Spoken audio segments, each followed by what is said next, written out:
He had $3 in his bank account, and a 6-year-old daughter waiting for him to come home with good news. Lucas Bennett didn't just need a job, he needed a miracle. But when he walked into the office of the most powerful woman in New York City, he wasn't greeted with an opportunity. He was laughed out of the room. Humiliated and broken, Lucas walked away accepting his fate. But he didn't know that on his way out, he had left something behind that would change everything. Watch carefully, because this isn't just a story about a failed interview.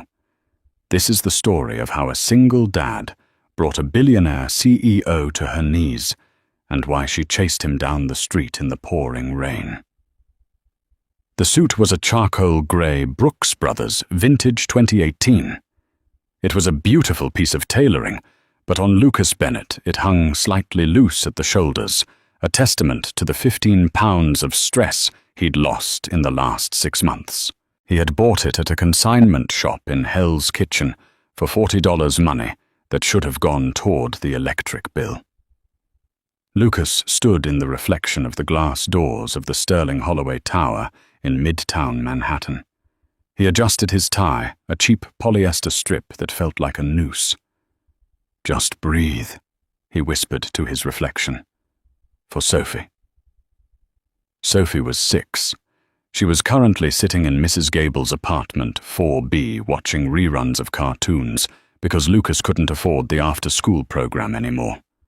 Sophie had a congenital heart defect, mild enough to manage with medication, severe enough to bankrupt him without insurance. He checked his watch. 8:55 a.m.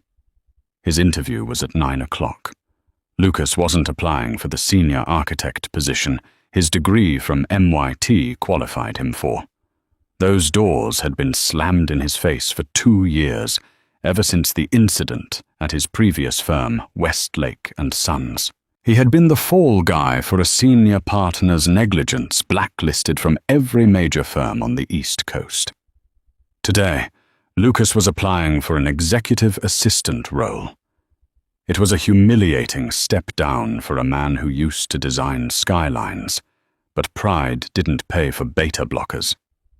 He pushed through the revolving doors. The lobby of Sterling Holloway smelled of white tea and money. The floors were Italian marble, the kind that cost more per square foot than Lucas's entire rental history. At the reception desk sat a woman who looked like she had been 3D printed rather than born. She didn't look up as he approached. "Name, Lucas Bennett. I have a 9 o'clock with Mr. Bradford." The receptionist paused, her manicured finger hovering over her mouse. She looked him up and down, noting the scuffed leather of his briefcase and the way his suit didn't quite fit. "Mr. Bradford is running behind. Sit." Lucas sat. He waited for 45 minutes. When he was finally called back, he wasn't led to an office. He was led to a glass-walled conference room, where a man was pacing while talking loudly into an earpiece. This was Greg Bradford, the VP of Operations. He was younger than Lucas, perhaps 28, wearing a suit that cost more than Lucas's car. Bradford tapped his earpiece to mute the call and sat down, not offering a hand. He flipped open Lucas's file. "Lucas Bennett."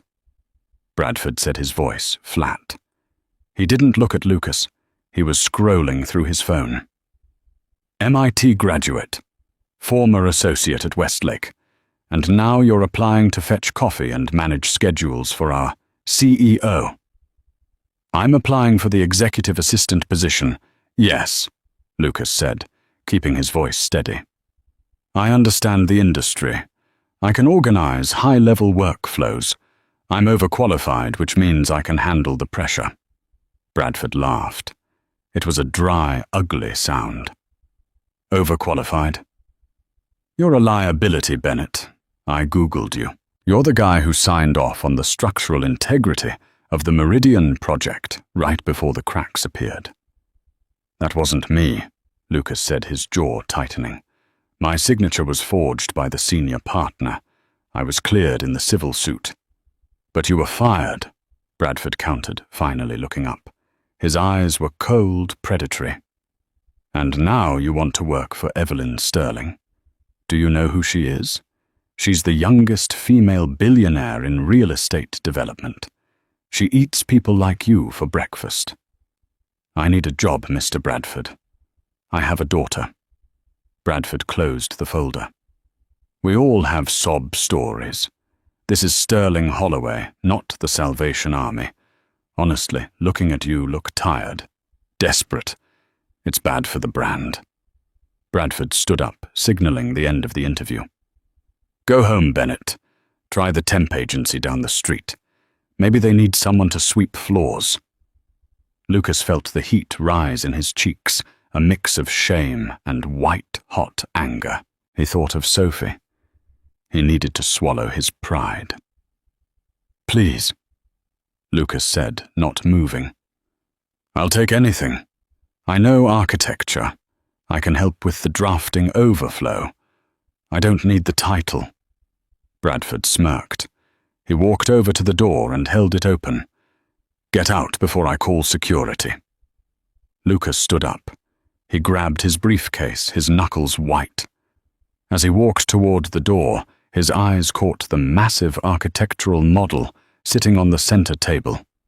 It was the prototype for the new Helix Tower, Evelyn Sterling's passion project, a 70-story twisting glass spire planned for Dubai. Lucas paused. He looked at the base of the model. You have a load-bearing issue on the 14th floor cantilever, Lucas said quietly. Bradford rolled his eyes. Excuse me. The Helix Tower, Lucas pointed. The torsion stress at that angle. If you use standard reinforced concrete, the shear force will crack the glass panels on the west face within 6 months of completion. You need a carbon fiber truss system there. Bradford laughed out loud. Listen to the failed architect. You think you know better than the best engineers in the world. Get out. Lucas reached into his pocket, pulled out a cheap ballpoint pen, and grabbed a napkin from the coffee service tray on the table. In 10 seconds, he sketched a quick diagram, a vector analysis of the stress point, and a correction. He slapped the napkin onto the glass table. Tell your engineers to run the simulation with wind loads from the north. Lucas said, his voice low. If I'm wrong, throw it away. If I'm right, you just saved $100 million in lawsuits. He walked out. Bradford shouted something behind him, likely an insult, but Lucas didn't hear it. The ringing in his ears was too loud. He had failed.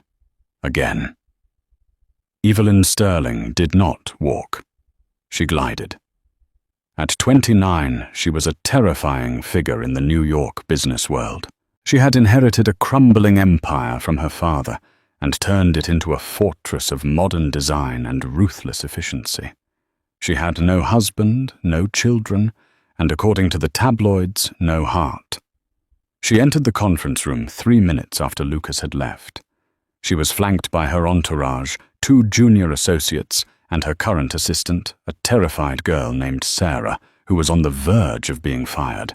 Bradford, Evelyn said, her voice like clipped ice. Where is the candidate? HR said he had an impressive background on paper. Greg Bradford straightened his tie, his arrogant demeanor instantly replaced by sycophantic charm. He was a disaster, Miss Sterling. Unkempt, desperate. A washout from Westlake. I sent him packing. We don't need that kind of energy here. Evelyn walked to the head of the table. She hated wasting time. Fine. Who's next?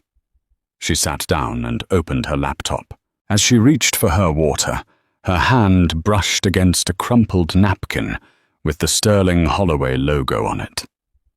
What is this trash? She snapped. Bradford rushed forward to grab it. My apologies, Ms. Sterling. The guy, he was unhinged. He scribbled some nonsense on it before he left. I'll throw it away. Evelyn's hand moved faster than his. She snatched the napkin before Bradford could touch it. She intended to crumple it up and throw it at him, but her eyes caught the sketch. Evelyn wasn't just a CEO. She was a structural engineer by trade. She had graduated top of her class at ETH Zurich. She froze. The sketch was crude, drawn in shaky blue ink, but the math was undeniable. It was a vector diagram of the Helix Tower's 14th floor. The arrows indicated a torsional shear that her team had marked as negligible. But the note next to it, wind load N greater than 40 miles per hour equals fracture, sent a chill down her spine. "Who wrote this?" Evelyn asked, her voice dropping to a whisper. Bradford blinked, confused by her reaction. "The guy, Bennett." Like I said, he was trying to show off. A failed architect trying to sound smart. Evelyn stood up abruptly, her chair scraping loudly against the marble floor. She looked at the multi-million-dollar model in the center of the room. She mentally ran the simulation. If the wind hit the Dubai Tower from the north during a sandstorm, the torque wouldn't just crack the glass, it would destabilize the core. "He's right," she breathed. "What?" Bradford asked. "He's right, you idiot!" Evelyn shouted, turning on him with a fury that made the junior associates flinch. "This design flaw. We missed it. The structural team missed it. If we built this, the tower would have failed within a year. This napkin just saved the company from bankruptcy." She looked at the napkin again. The handwriting was jagged, pressed hard into the paper, as if written by a man at the end of his rope. "Where is he?" Evelyn demanded. "I sent him away. About 5 minutes ago." Bradford stammered, sweating now. "Get him back." "He left the building. He's probably gone." Evelyn didn't wait. She didn't call security. She didn't tell Sarah to run. She kicked off her 4-inch Louboutins, leaving them under the conference table. "Ms. Sterling," Sarah gasped. Evelyn ran. She sprinted barefoot across the expensive marble of the conference room, burst through the double doors and tore through the lobby. The receptionist, the 3D-printed woman, dropped her phone as she watched the Billionaire CEO sprint past the security desk in her stocking feet. "Ms. Sterling," the head of security barked, reaching for his radio. Evelyn ignored him. She pushed through the revolving doors and burst onto the sidewalk of 57th Street. It had started to rain. A cold, grey New York drizzle that soaked through silk instantly. Evelyn scanned the crowd. The sidewalk was a sea of black umbrellas and rushing commuters. She spun around, her eyes frantic. Lucas Bennett. She remembered the name from the daily briefing she skimmed. "Lucas!" She screamed, her voice cracking over the noise of traffic. People stopped and stared. It wasn't every day you saw a woman in a $2,000 skirt suit, barefoot and wet, screaming a man's name in the middle of Manhattan. She saw him. He was half a block away, waiting at a crosswalk. He didn't have an umbrella. He was just standing there, letting the rain hit him, looking up at the traffic light with a stillness that was heartbreaking. Evelyn ran. She dodged a hot dog cart, sidestepped a businessman, and ignored the water soaking into her stockings. She reached him just as the light turned walk. He stepped off the curb. She grabbed his arm. Lucas spun around, startled. His eyes were red-rimmed, defensive. He expected a security guard telling him he couldn't loiter. Instead, he saw Evelyn Sterling. Her hair was plastered to her forehead, her chest heaving, her eyes wide and wild. "Miss Sterling," Lucas stammered. He recognized her from the magazine covers. "The 14th floor," she gasped, struggling to catch her breath. She held up the soggy napkin in her trembling hand. "The cantilever. How did you know?" Lucas looked at the napkin, then at her face. He pulled his arm back gently. I studied the schematics online when they were released to the public. I wrote my thesis on torsional stress in asymmetrical spires. It's a common blind spot. You did that math in your head? She asked, rain dripping from her nose. I had to... Lucas said, his voice bitter. I didn't have a computer. I had to sell it last month. The words hit Evelyn like a physical blow. She looked at this man, this genius, who had spotted a flaw her entire department had missed, and saw the frayed collar of his shirt. She saw the exhaustion etched into the lines around his eyes. You need a job, she said. It wasn't a question. Lucas looked down at his wet shoes. Your Mr. Bradford made it very clear that I am not sterling material. Bradford is a moron, Evelyn snapped. And as of 5 minutes ago, he is on probation. I'm hiring you. Lucas looked up, hope warring with skepticism in his eyes. For the assistant position, no, Evelyn said, stepping closer, oblivious to the crowd watching them. I'm not hiring you to answer phones, Lucas. I need you to fix my tower. I'm making you the lead consultant on the Helix project. Lucas stared at her. I can't. I'm blacklisted. No insurance will cover me. I am Evelyn Sterling, she said, her voice regaining that iron steel, though her shivering betrayed the cold. I own the insurance company. Come with me. She turned to walk back to the building, but Lucas didn't move. I can't, he said. Evelyn turned back, confused. I just offered you a 6-figure salary. Why can't you? Because it's 10:30, Lucas said, checking his watch with panic rising in his voice. I have to pick up my daughter. If I'm late, the neighbor charges me overtime, and I don't have the cash on me. Evelyn stared at him. The rain was coming down harder now. She saw the desperation in his eyes, not for money, not for prestige, but for his child. A black SUV pulled up to the curb. Her driver, terrified, jumped out with an umbrella. Get in, Evelyn said. What? We'll pick her up, Evelyn said, opening the door herself. Then we'll go to the office. And Lucas. He paused, 1 foot in the car. Nobody charges you overtime ever again. The interior of the Maybach was a sanctuary of silence and cream-colored leather, a jarring contrast to the chaos of the rain-swept Manhattan streets outside. Lucas sat on the edge of the seat, his wetsuit dampening the expensive upholstery. He kept his hands clasped tight in his lap, afraid to touch anything, afraid that if he relaxed for even a second, this hallucination would shatter. Evelyn Sterling sat across from him, typing furiously on her phone.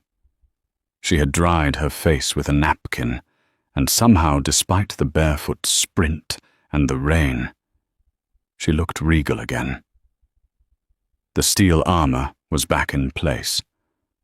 Where are we going, Lucas? She asked without looking up. Queens, Astoria, Lucas said. 34th Avenue. It's a bit of a ride. Driver 34th Avenue, Evelyn commanded. The car surged forward. For a long time, the only sound was the rhythmic thrum hiss of the windshield wipers. You have a daughter, Evelyn said, finally locking her phone and placing it on the armrest. Her eyes studied him, not with the predatory gaze of a CEO, but with a curiosity she couldn't quite mask. Sophie, Lucas said, his voice softening instantly at the name. She's 6. She loves drawing. Actually, she wants to be an engineer, though I keep telling her the hours are terrible. Evelyn's lips twitched, threatening a smile.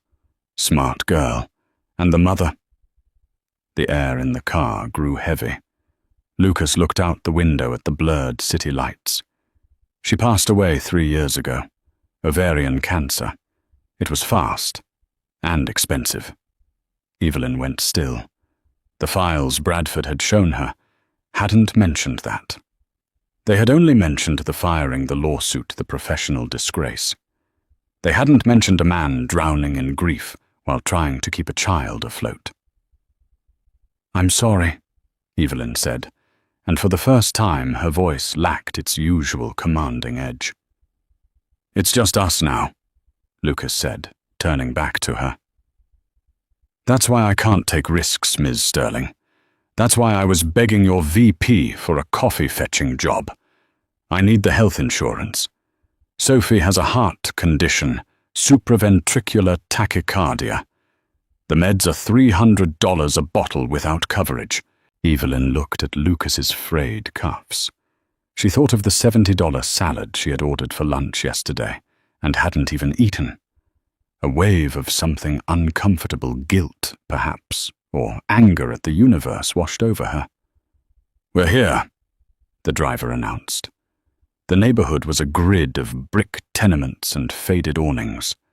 The Maybach looked like a spaceship that had crash-landed in a junkyard. People on the sidewalk stopped to stare as the car idled double-parked in front of a building with peeling blue paint. "I'll be right back," Lucas said, reaching for the door handle. "I'm coming with you," Evelyn said.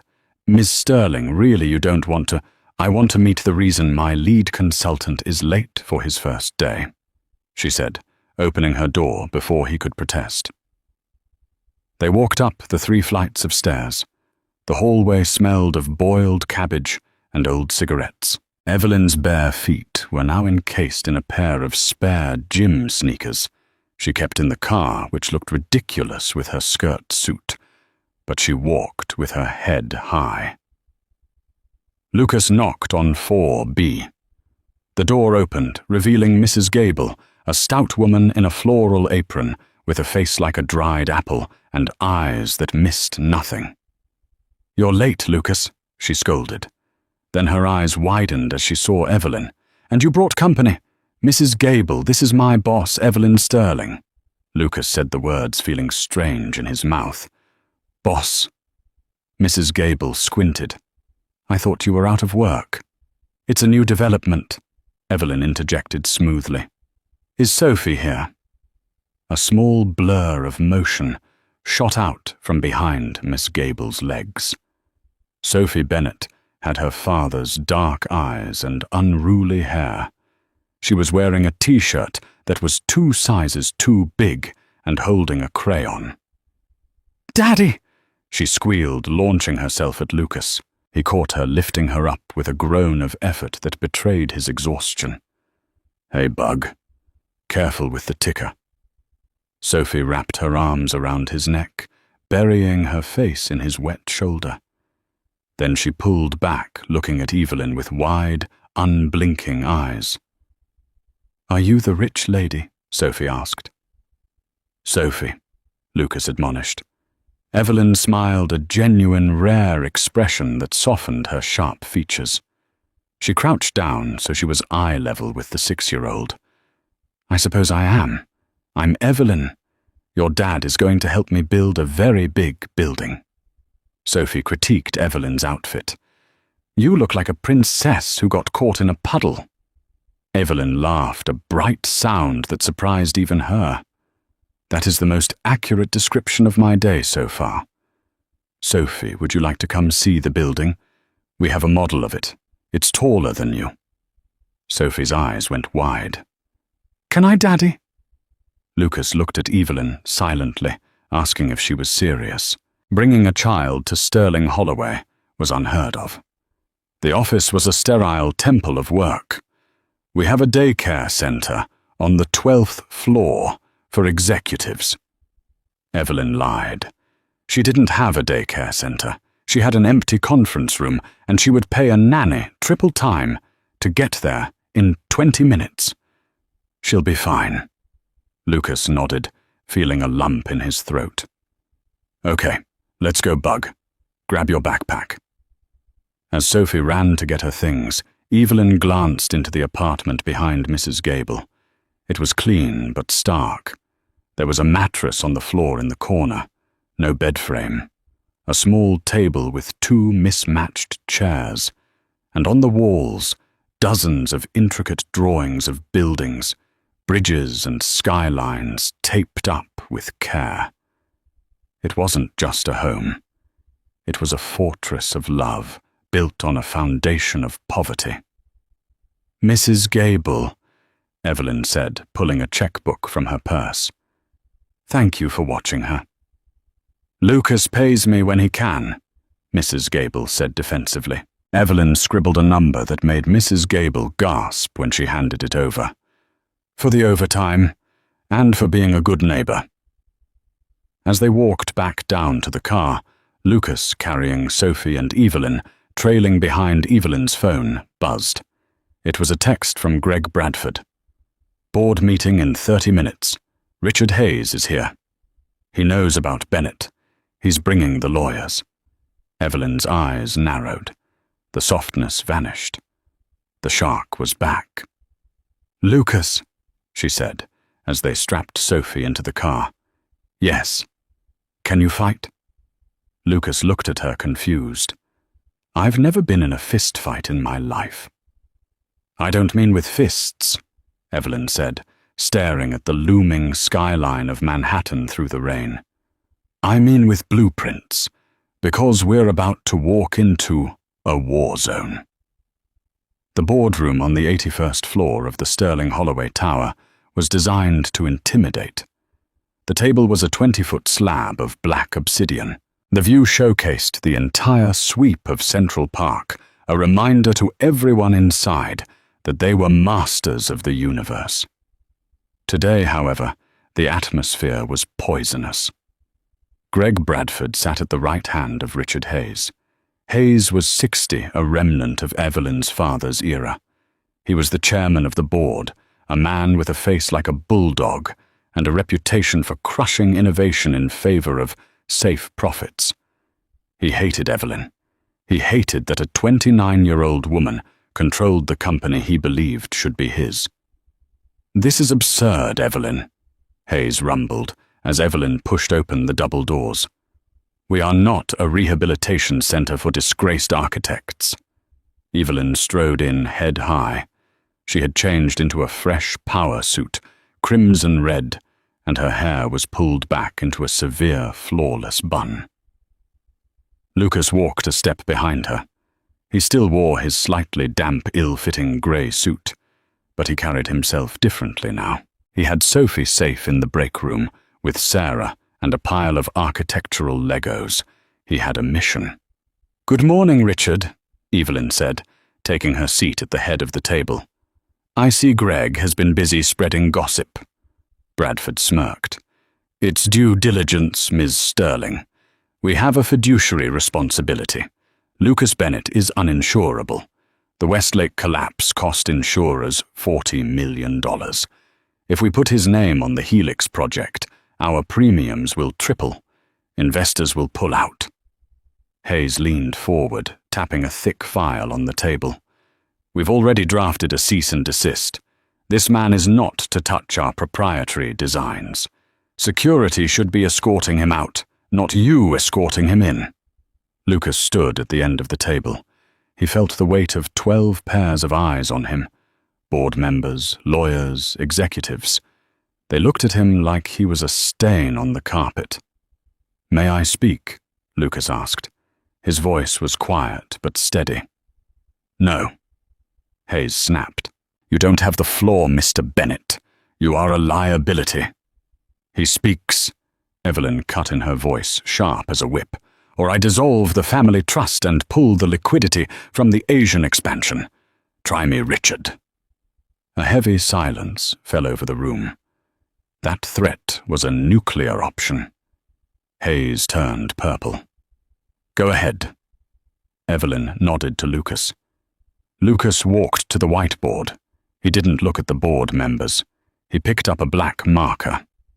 "The Helix Tower." Lucas began drawing a rapid, perfect cross-section of the building's core.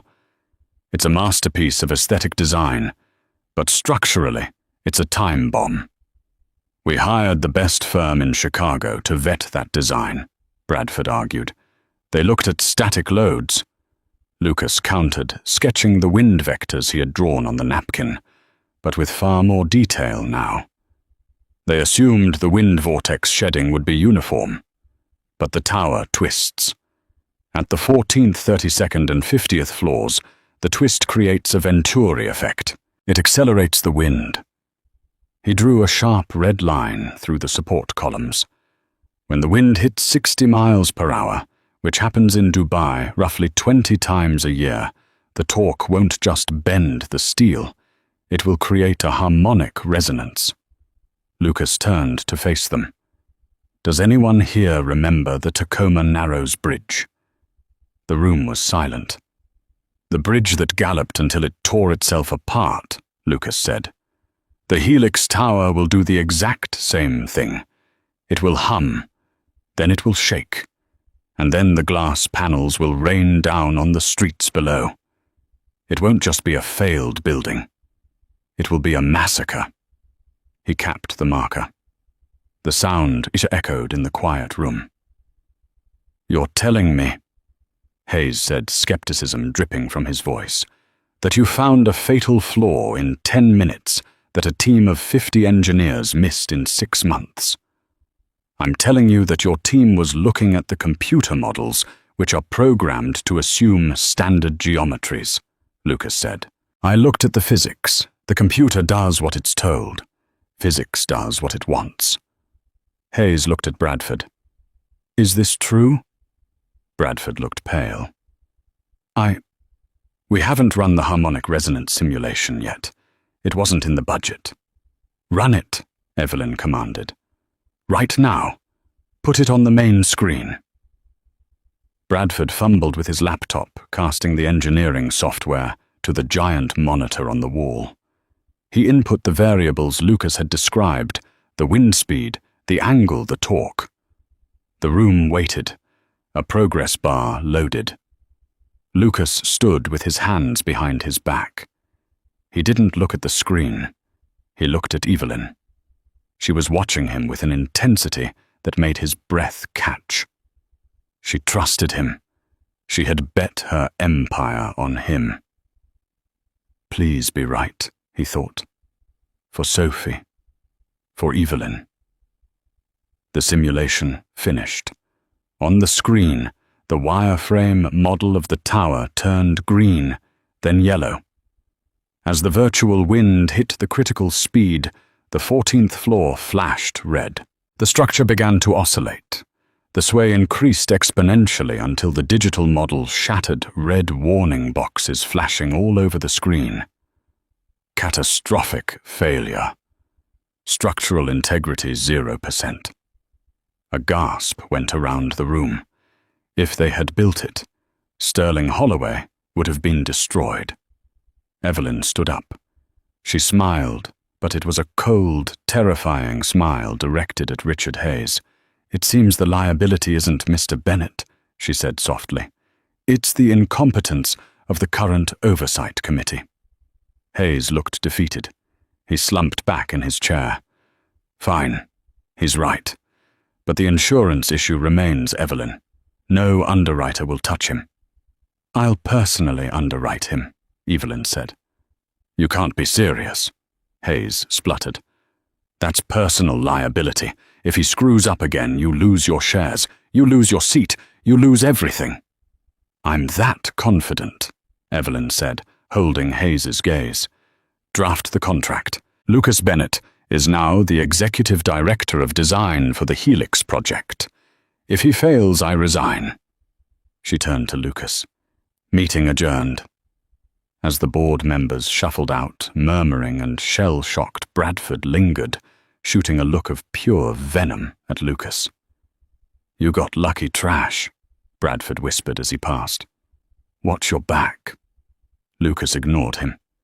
He was looking at Evelyn, who was leaning against the table, looking suddenly exhausted. You didn't have to do that, Lucas said. Your shares, that's insane. Evelyn looked at him. You saved my company, Lucas, and you did it while you were worried about paying for your daughter's medicine. I think you're the safest bet I've ever made. She walked over to him, standing close enough that he could smell her perfume, rain, and white tea. Go get Sophie, she said gently. I ordered pizza. And Lucas? Yes. Get a new suit on the company card. You represent me now. Lucas watched her walk away toward her office. For the first time in 3 years, the crushing weight on his chest was gone. But as he turned to leave, he saw Richard Hayes talking to Bradford in the hallway. They weren't leaving.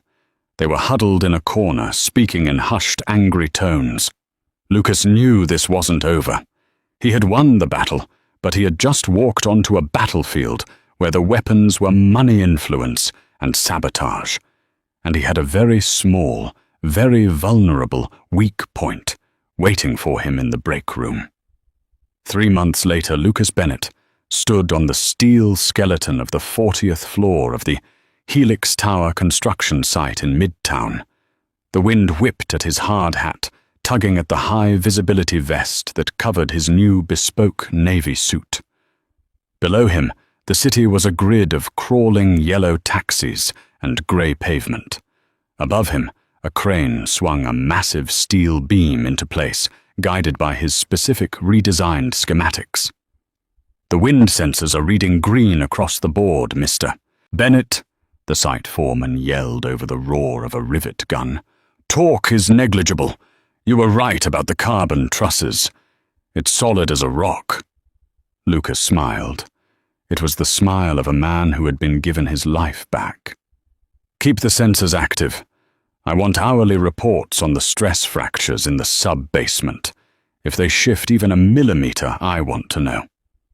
"You got it, boss." "Boss." The word still felt strange. In 90 days, Lucas had gone from a pariah to the golden boy of Sterling Holloway. He worked 18-hour days driven by a manic need to prove Evelyn right. He had fixed the Helix, redesigned the failing atrium in the Chicago office, and streamlined the workflow for the entire architectural division. But it wasn't just the work. It was her. Lucas checked his phone. A text from Evelyn, "Don't forget. The gala starts at 7 o'clock. If you wear the tie I bought you, I might just give you a raise. If you wear the old one, I fire you." Lucas chuckled.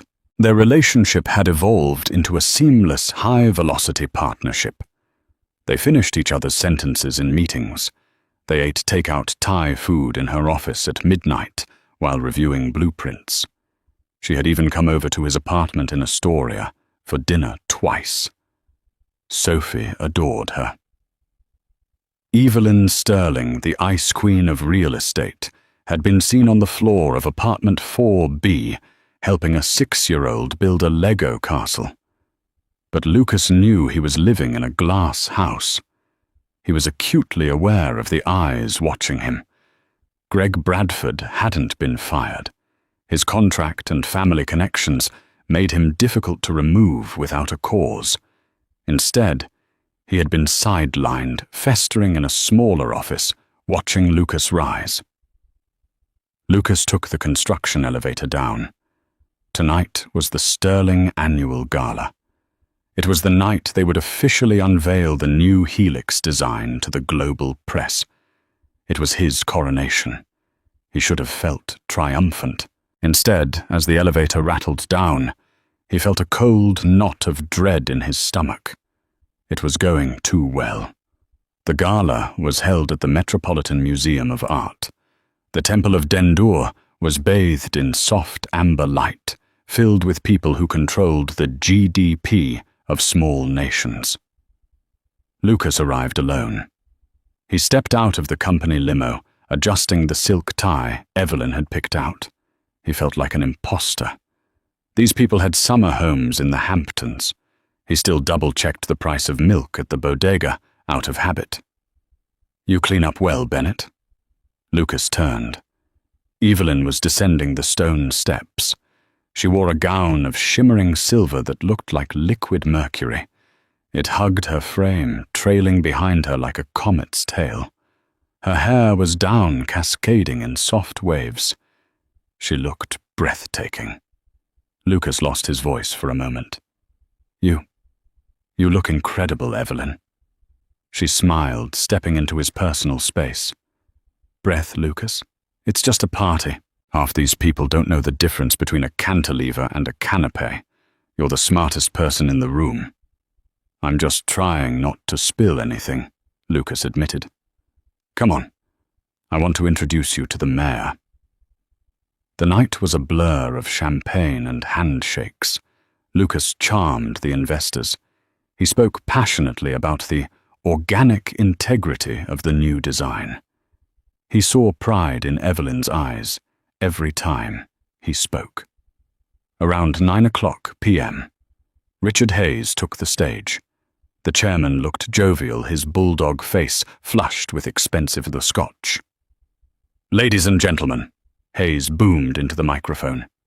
Tonight we celebrate not just a building, but a future. The Helix Tower will be the jewel of our portfolio, and I want to invite the man who saved it to the stage, Mr. Lucas Bennett. Applause rippled through the hall. Evelyn squeezed Lucas's hand. Go, she whispered. Lucas walked up the steps to the stage. The lights were blinding. He took the microphone. Thank you, Lucas said, his voice echoing in the vast stone chamber. Architecture is not about steel and glass. It's about trust. It's about... Suddenly the massive projection screen behind him flickered. It was supposed to show the Helix render. Instead, it showed a grainy video feed. The room went silent. On the screen, a camera angle from a hidden security camera showed a man sitting at a computer terminal. It was clearly Lucas. The timestamp was from 2 nights ago, 2 a.m. In the video, Lucas was inserting a flash drive into the secure server. He typed a command. A progress bar appeared on the screen. Transferring files. helix_master_blueprints.dwg. Then the video cut to an email inbox. It showed an email being sent from a burner account. The recipient J. Vernon at vanguardcorp.com. Vanguard was Sterling Holloway's biggest rival. The subject line. Here are the structural weak points. Use them. The video froze on that frame. A collective gasp sucked the air out of the room. The silence was absolute, heavy, and suffocating. Lucas stood frozen on stage. He stared at the screen, his mind unable to process what he was seeing. That was him in the video. He was in the office at 2:00 a.m. 2 nights ago. But he hadn't been stealing files. He had been uploading the new fire safety protocols. "What is this?" someone shouted from the crowd. Richard Hayes stepped forward, his face a mask of shock that looked rehearsed. "Turn it off. Cut the feed." He turned to Lucas, stepping away from him as if Lucas were radioactive. "Bennett, what is the meaning of this? Lucas stammered into the microphone. I didn't send that. I was working." Greg Bradford appeared at the edge of the stage, flanked by 2 uniformed police officers. Bradford looked grave, but his eyes were dancing with malicious glee. "Miss Sterling," Bradford called out, his voice projecting over the stunned crowd. "I'm sorry to interrupt, but our internal security flagged a massive data breach 48 hours ago. We tracked the IP. We found the transaction record. Mr. Bennett sold the Helix schematics to Vanguard for $2 million. "That's a lie," Lucas shouted, the panic finally breaking through the shock. He looked frantically at Evelyn. "Evelyn, you know me." "I didn't do this." Evelyn was standing at the base of the stage.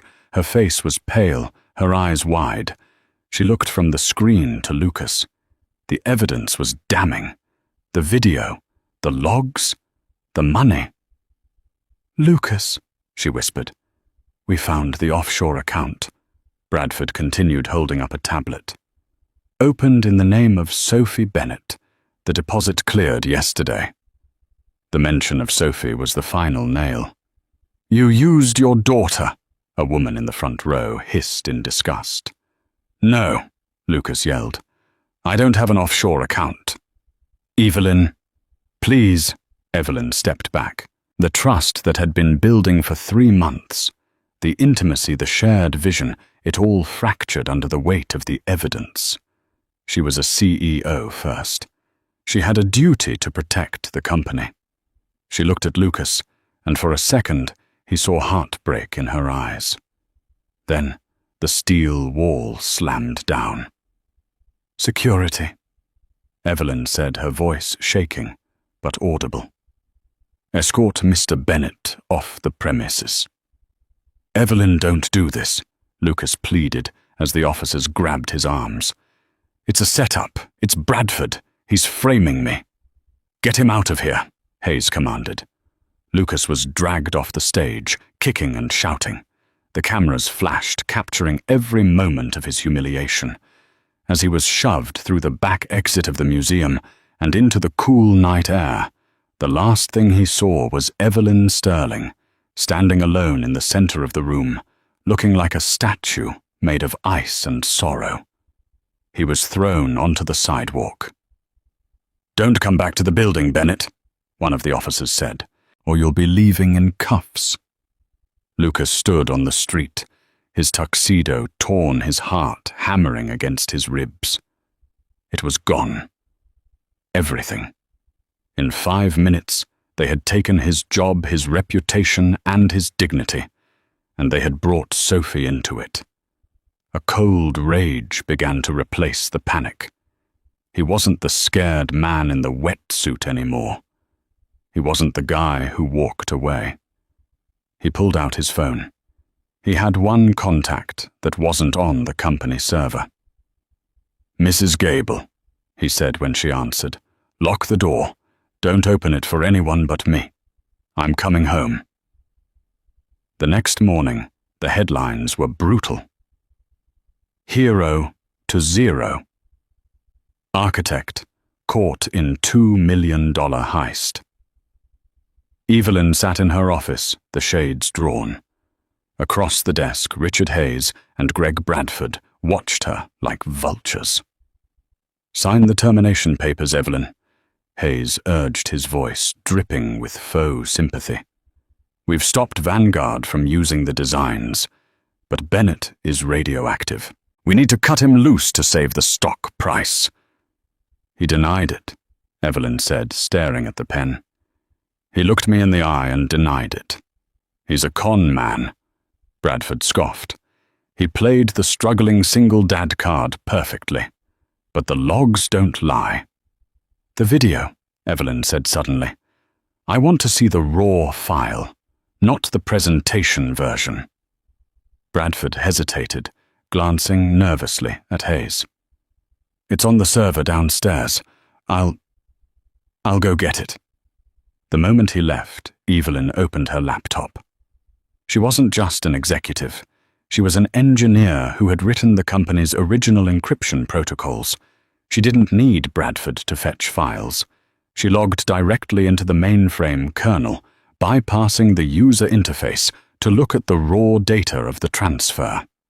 She found the entry 2:14 AM user L_Bennett. It looked legitimate until she checked the metadata. Every device on the network had a unique digital signature. The transfer hadn't come from Lucas's workstation. The MAC address was 00-AD-F4-C1. Evelyn ran a query.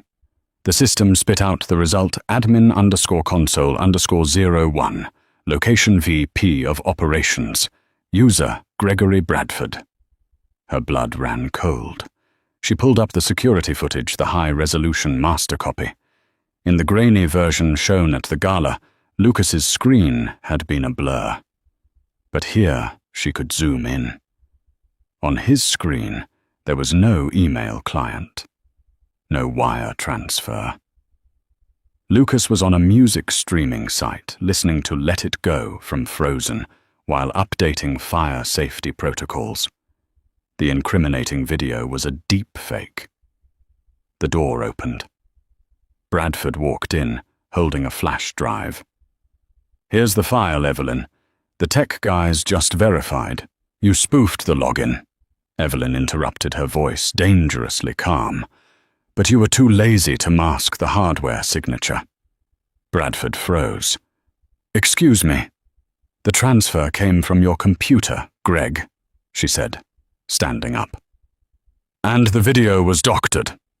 Hayes stood up, his face flushing. "Now, Evelyn, let's not be rash." "Sit down," Evelyn commanded. She turned on Bradford. "You framed an innocent man. You destroyed his life and dragged his child into this." "It was Richard's idea," Bradford shrieked, pointing a shaking finger at the chairman.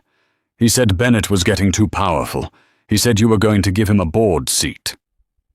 The confession hung in the air. Evelyn looked at the two men who had mentored her, seeing them now for what they were: small, petty, and vicious. "You're both fired," Evelyn stated. "Security is waiting in the hall, and I've already called the SEC. You're not just losing your jobs, you're going to prison." As the guards dragged the shouting men away, Evelyn grabbed her purse. She didn't care about the board meeting. She had to get to Astoria. In apartment 4B, Lucas was frantically packing. The news trucks were swarming outside. "Daddy, are we going on vacation?" Sophie asked, clutching her teddy bear. "Yes, Bug. A long one." Lucas said, his voice breaking. He heard a heavy pounding on the door. He grabbed a baseball bat. "Go to your room, Sophie. Lock the door." He threw the front door open, ready to fight. But it wasn't the police. It was Evelyn. She was still in her silver gown from the night before, stained with city grime, her hair wind-blown. "Lucas," she breathed. "Get out," Lucas said, gripping the bat. "Haven't you done enough? Do you want a photo of my eviction?" "I know the truth," she pleaded, stepping into the hallway. "I found the logs. It was Bradford and Hayes. They're in custody. I cleared your name." "It doesn't matter," Lucas yelled, throwing the bat down. "You believed them. You stood there and let them drag me out like a criminal. You were the one person who saw me, Evelyn. And the second it got hard, you turned into a CEO." "I was wrong." Evelyn sobbed, tears spilling over. "I was blindsided. But I'm here now. I'm dissolving the board. I'm taking the company private. I want you back, not as an employee, as a partner. 50-50. Lucas stared at her. "You're crazy." "I'm in love with you," she said, wiping her face. "And I don't want to build another building without you." The bedroom door creaked open. Sophie peeked out. "Daddy, is the princess back?" The walls around Lucas's heart finally crumbled. He looked at the billionaire standing in his run-down hallway, offering him half her empire and all her love. He pulled her into his arms. "You're an idiot." "I know," she mumbled into his chest. 50-50. 50-50. Lucas kissed the top of her head. "Okay. But first you have to help me get past the paparazzi to get a pizza." The flashbulbs were blinding as Evelyn Sterling stepped out of the front door of the apartment building in Astoria. She raised a hand not to shield her eyes, but to command silence. The crowd of reporters, sensing the shift in the atmosphere, quieted down. Lucas stood beside her, holding Sophie's hand. He didn't hide. He didn't look down. "There has been a mistake," Evelyn announced, her voice carrying clearly over the street noise. "A criminal conspiracy was executed within my company to frame this man.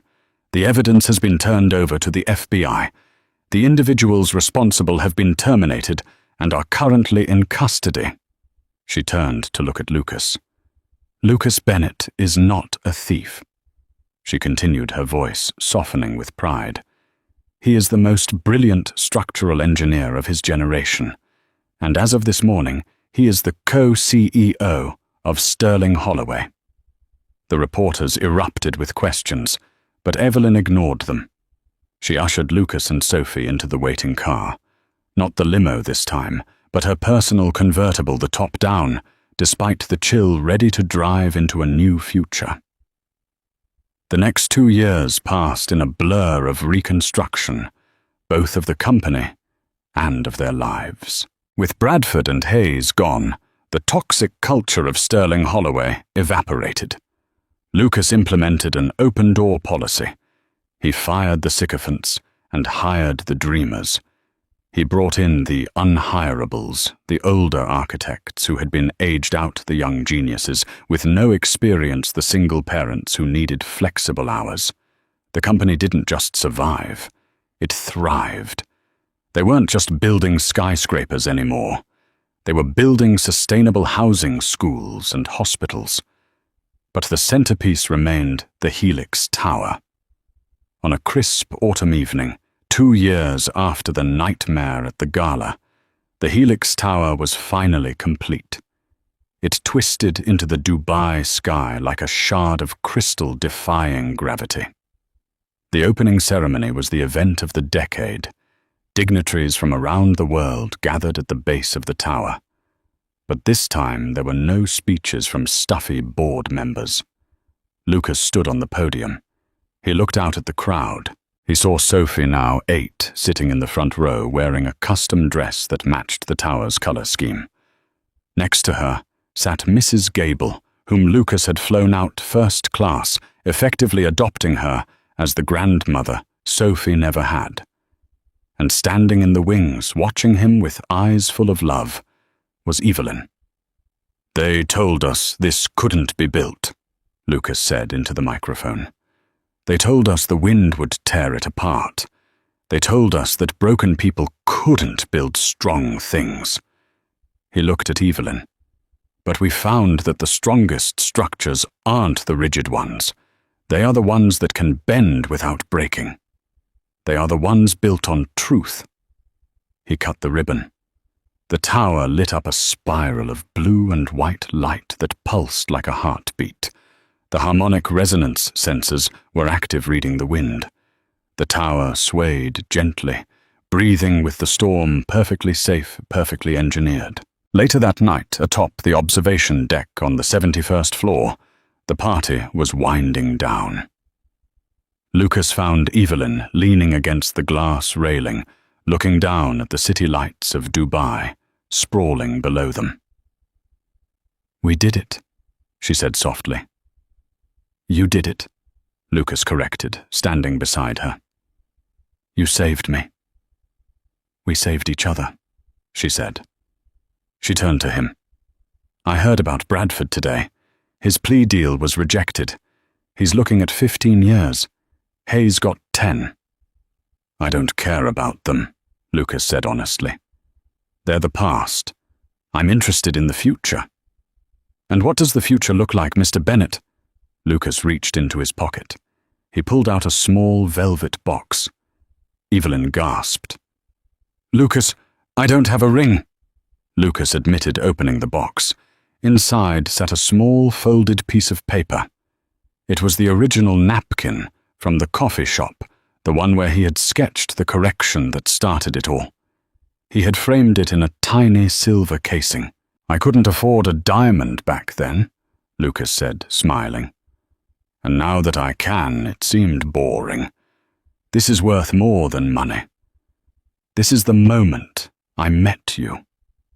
Evelyn took the box, tears streaming down her face. "It's perfect." "Evelyn Sterling," Lucas said, getting down on one knee. "Will you build a life with me?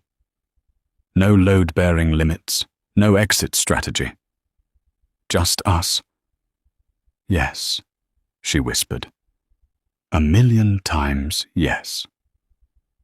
As he stood up to kiss her, a small voice piped up from behind a decorative plant.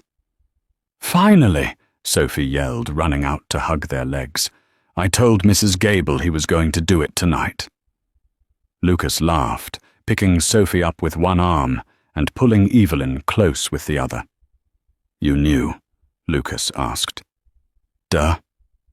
Sophie grinned. "I helped him pick out the frame." High above the world in the tower they built together, The family stood silhouetted against the stars. The wind howled outside, but inside everything was still. Everything was strong. Lucas Bennett had walked into an office with $3 and a broken heart. He walked out with the world. They say you can tell a lot about a person by how they handle a rainy day. Lucas Bennett didn't just survive the storm. He learned to dance in it. He proved that your value isn't written on your bank statement, but in your resilience, your integrity, and the way you fight for the people you love. In a world that told him to stay down, he stood up. And in doing so, he didn't just get the job. He got the girl, the justice, and the life he deserved.